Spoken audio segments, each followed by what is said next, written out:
So what was your reaction when you found out that the movie was finally happening? I think a sort of excited relief, really, because it had been a long time brewing, and there'd been some not false starts, but there'd been sort of hesitations along the way as to whether we were going to be able to get everyone in the same place at the same time. And Julian Fellowes adjusted the story that he wanted to tell, and so it was wonderful when it finally all came together. I wasn't sure that it was. I was a bit trepidatious. Oh, I thought it never was going to. Up until the day, the first day of shooting. I first thought that well, was never the gonna read-through, I think. Yeah. I still doubted it. Did you? And also, how was the reunion of the cast that first day of shooting? How did you feel? What It was was it? fun. Can you It's remember hard what to the describe. first Well, shot I think was? I can't remember what the first shot was, but I remember the read-through. There was a sort of, I just felt this sort of wry grin that, looking around the table, 3 years after we'd finished shooting and thinking, here we are again, and catching people's eyes, and everyone sort of vaguely sort of shaking their heads, going, I can't believe this either. I know. What was the very first thing we shot? I can't remember. Somebody said it was the wine cellar. Was it the wine cellar? Was it? I don't Possibly. think so. Nobody knows. But it was. Moving Yeah, on. it was kind of very familiar, really. After 6 years of doing the TV series, 3-year gap, and then suddenly we put on the costumes, and there we were back in the world, and it was very easy. And what do you think that is the biggest novelty of the film compared to the TV show? Well, I guess the arrival of royalty.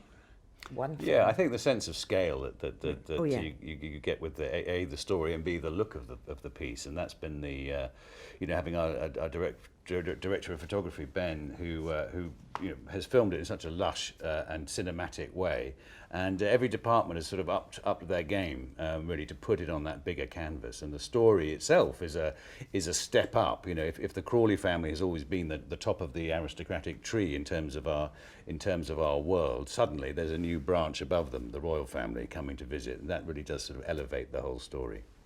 It truly does feel cinematic in a way that I was really not expecting. And I saw it last night for the first time, and it really gave me goosebumps that I wasn't expecting, because it somehow feels bigger, and the scope is grander, and there's more depth in what you see visually, and it's really exciting that all those characters are up on that big screen. You feel kind of proud for all of them. But for the fans, it's the same familiar characters and locations that they're used to, and obviously work for them because they love it so much that it was the fans who demanded the film, really. They kept saying, when's there going to be a film, when's there going to be a film? So I think they'll be very, very happy to step back into the world of Downton Abbey that they know and they've loved for so long. And there's something about cinema that it's the highest accolade. And when I see like little Daisy and her face is that big and it's filling this giant auditorium, I just can't help but feel this kind of sense of unbelievable pride. And I'm sure fans are going to love it, but what do you think that is the most appealing aspect for those who haven't watched the TV show? I think for those who don't know the TV show, the characters are established so very quickly, and the dynamics between the characters are so clearly defined that if you don't know the show at all, it'll still appeal. And I think in this, when I watched it, the music started, the lights went down, and my shoulders relaxed. You step out of our current world and into this fictional world, and you're taken on a sweeping journey of great elegance and fun and adventure, and with some little pin drop moments as well, but some big laughs. We've just been talking to somebody who had watched it, never having seen the series. And now she started watching the series from scratch. She's up to season 4 in a week. In a week. Yeah. She's so It's very helpful, I think, that one of the characters says quite early on, well, it is 1927. Yes, exactly. That's helpful for the That audience. sets the tone, yeah.